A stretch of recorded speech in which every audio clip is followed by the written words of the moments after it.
आप लोग के बीच में एक भोजपुरी लोकगीत लेके आवा तानी और हम गायक एक्टर हैं दिनेश लाल यादव प्रणयिका निरहुआ। ए मास्टर कौना के कौनो धोखा देले बा तेरी सियाई के ओर से का कहत बा बोली उड़त है आवा तो देखा का कहता। मार देहलू गोरिया तू अखिया दबाई के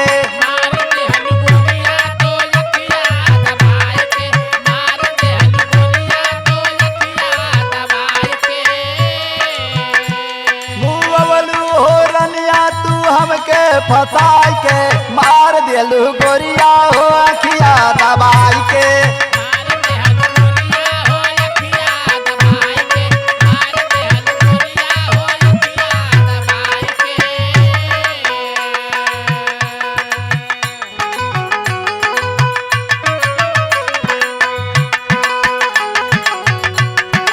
बहुत सितम कैले बा ये दादा।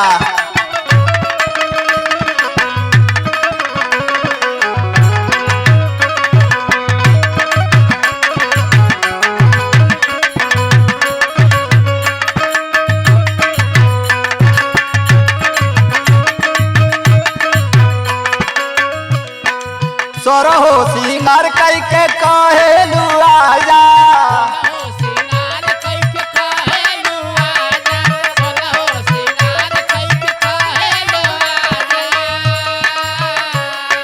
रोज रोज मांगेलू हमरा से माझा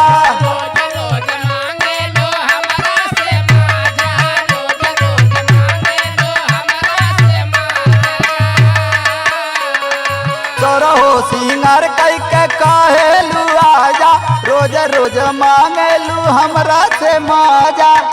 रखलू है गोरी तू अखिया छिपाई के मार देलू गोरिया तू अखिया दबाई के।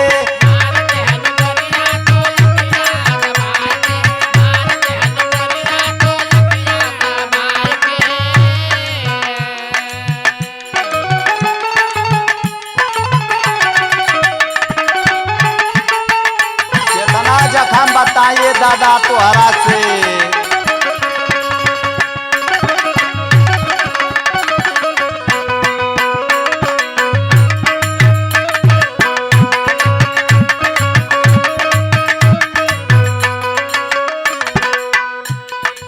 माई बाबू पियवा से दखवा में रखलू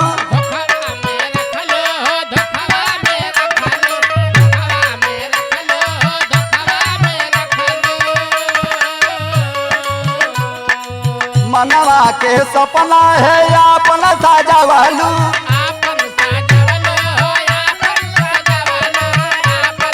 अपना सजवलू केहू नहीं बुझलू। माई बहू पियवा के धोखवा में रखलू मनवा के सपना तू अपन सजवलू। सखिया सहेलिया से गैलू बतिया के मार देलू गोरी हो अखिया दबाई के।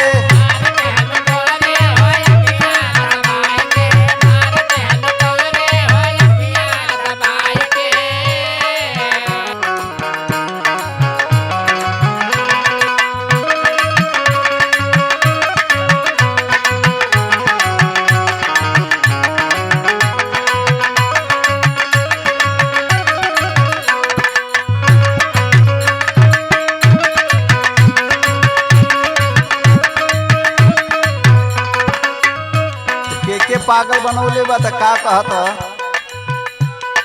यादव दिनेश के तू पागल बनवलू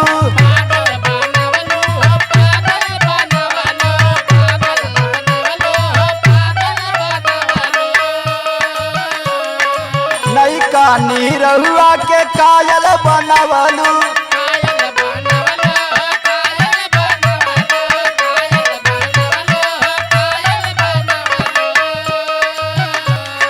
यादव दिनेश के तू पागल बनवलू नहीं कानी रहुआ के कायल बनवलू।